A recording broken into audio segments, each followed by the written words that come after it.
I don't know what I had, but I know at one time I rang up and they said that it was just a side effect, and the next time I went in they said, well, you should have been in hospital. Yeah.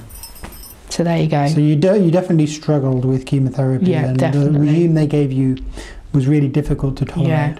I know I worked myself up to losing my hair, and obviously when it started coming out, it was absolutely devastating.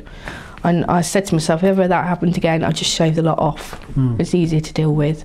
You think you can cope with it, but actually you can't. It's awful. Yeah, that's very difficult to know how anyone would cope until it happens to you, isn't it? Yeah.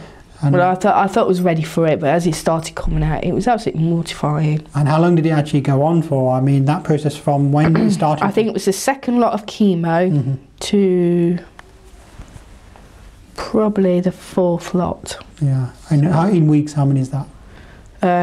It was every 3 weeks, wasn't it? So 3, 6, 9, probably about 9 weeks, maybe 10.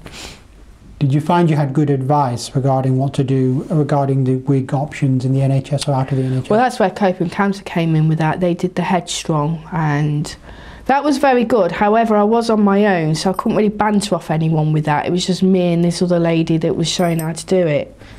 It would have been better with a big group, and you could have all had a laugh and a bit of a joke about it, rather than it being so deadly serious. I think they're improving that locally right now. Well, they've moved it into the new Macmillan in the Royal, which looks a great big thing. And I've done the Look Good, Feel Good, and they've moved that into there as well. But that is well worth doing, especially when you've lost all your eyebrows and your eyelashes and you've got no facial hair. Can you say for people what that is? They give you the makeover. You actually learn how to make up your face and put on eyebrows and stuff, but they give you loads and loads of goodies. It's well worth it.